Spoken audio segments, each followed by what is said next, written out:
включиш интернета и телевизията. И сега се гледам към нас. Няма това нещо да ми покажа, дали някой мисли да или не е. За да се снимам. Така.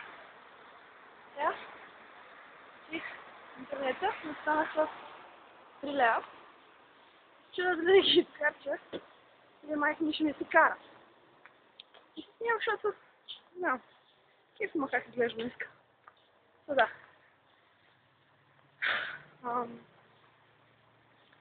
Продължение, какво ще купа? Куванки, дюзер. Дюзер е точно проблеях. Ама не знам. Трябва да имам. Човек ще ми спредира с нас. Иска да прави голяма глупост. Но няма да споделям това, освен хората, които не си навярва. А вас не ви познавам. Да. Съм идиот. И не, това не е истинска улица, колкото и да ми се иска, но някъде ще се направя. Дори майка ми да не дава. Слушам музика на наркомани и вървя и си говоря сама. Много добре. Много добре. Намерих още една къща, която да снимам. Ето тази. Какво яка е, радвама. Дадат на стари изоставени къщи. Яки са.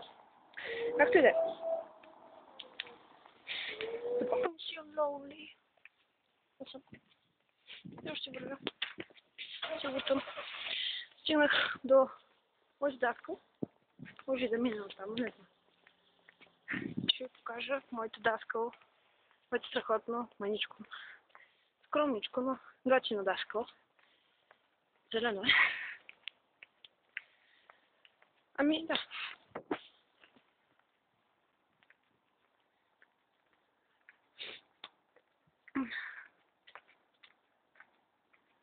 Ето го.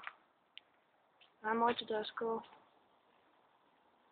Супер яко е. Много се радва.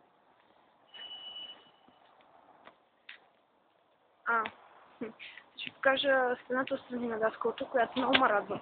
Но я графито.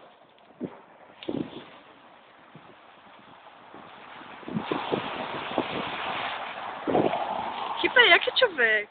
Нещо да съм сама, защото ще си говоря сама. Добре, да се теб телефончик. Право мирам от куха. Няма с който изляза. Колкото ми на училище. В пътя ми. И така. Почти стигнах до нас. Ще вървя.